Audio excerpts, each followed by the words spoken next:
Bom dia, meu querido amigo. Já estamos no 30º dia do mês de março. Finalmente estamos terminando um trimestre. 3 meses se passaram e este ano é um ano que começou com lutas, conflitos e nos revela claramente que estamos próximo do fim. O que resta-nos é abraçar a Jesus de todo o nosso coração e preparar cada dia a nossa vida para encontro com Ele.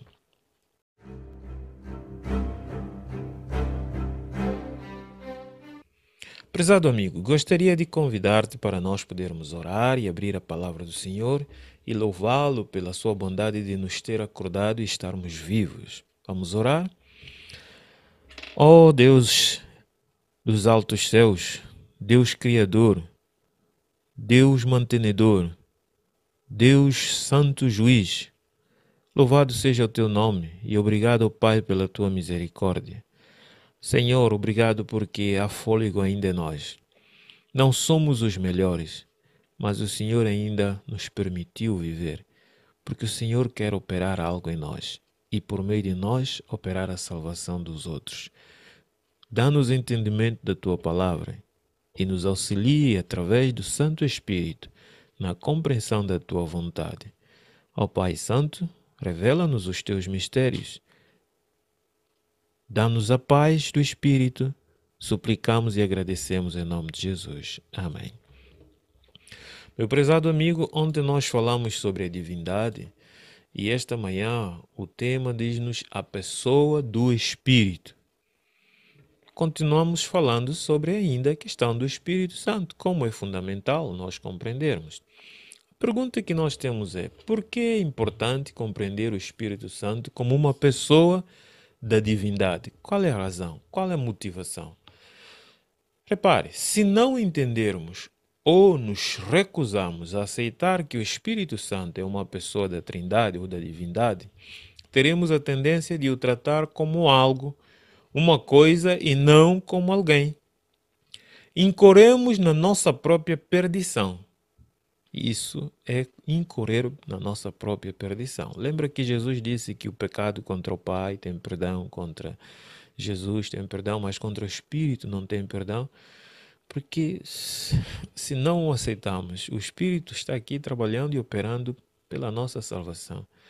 Se não rendemos o nosso coração a Ele e recusarmos a Ele, que solução tem mais para a nossa vida? Por essa razão, o chamado pecado imperdoável é aquele que é cometido contra o Espírito Santo. Está lá, Mateus 12, 31 e 32. É que o nosso contato com Deus acontece por intermédio do Espírito Santo. Em Salmos 139, o salmista diz: Para onde me ausentarei do teu Espírito? Para onde fugirei da tua face, ó Senhor? Para onde? O ponto de contacto, não é? Que nós temos com o Espírito Santo, mais imediato, não é o Pai, nem sequer Jesus.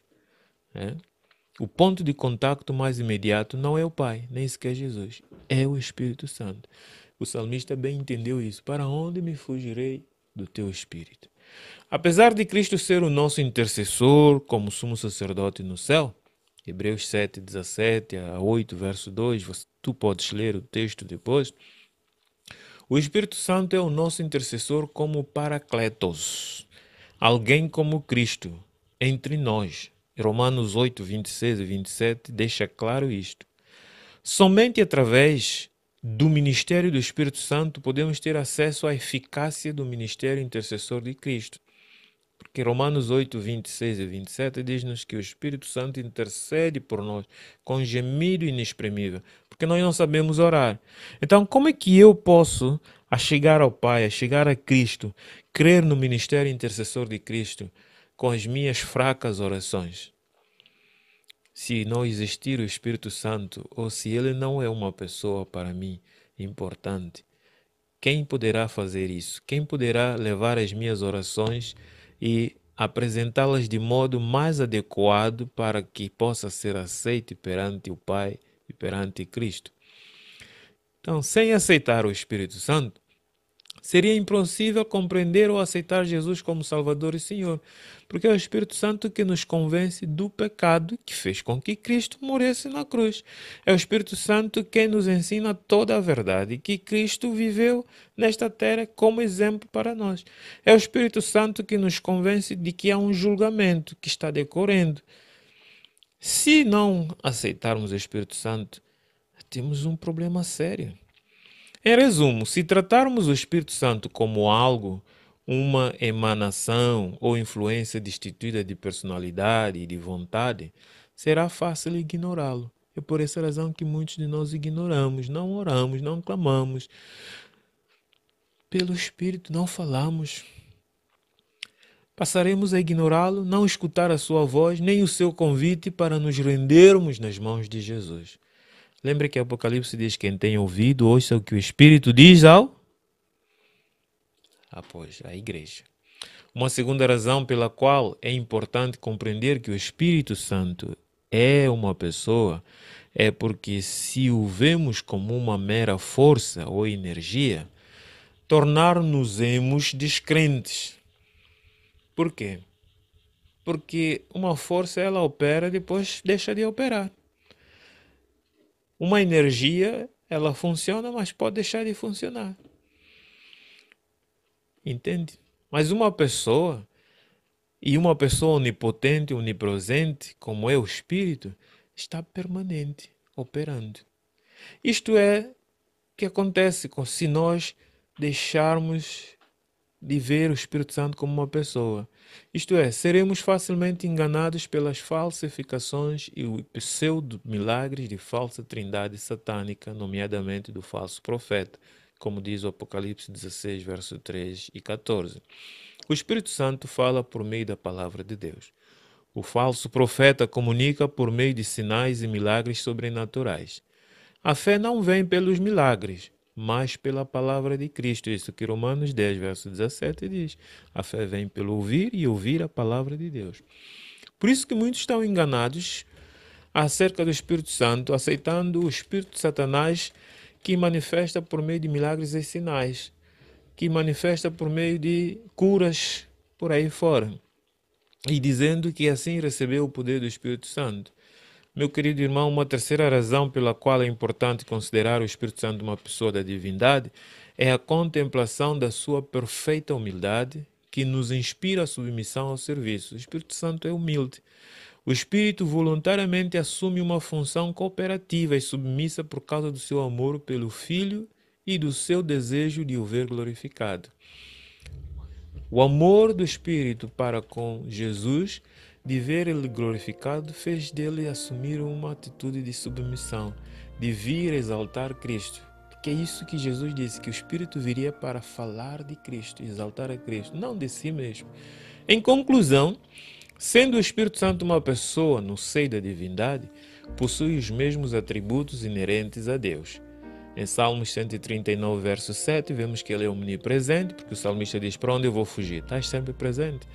Em 1 de Coríntios 2, 10 e 11 diz que ele é onisciente, porque ele sonda até a mente do Pai e do Filho e a mente de todos. Ele é omnipotente, 1 de Coríntios 12, 11 nos mostra que ele tem poder.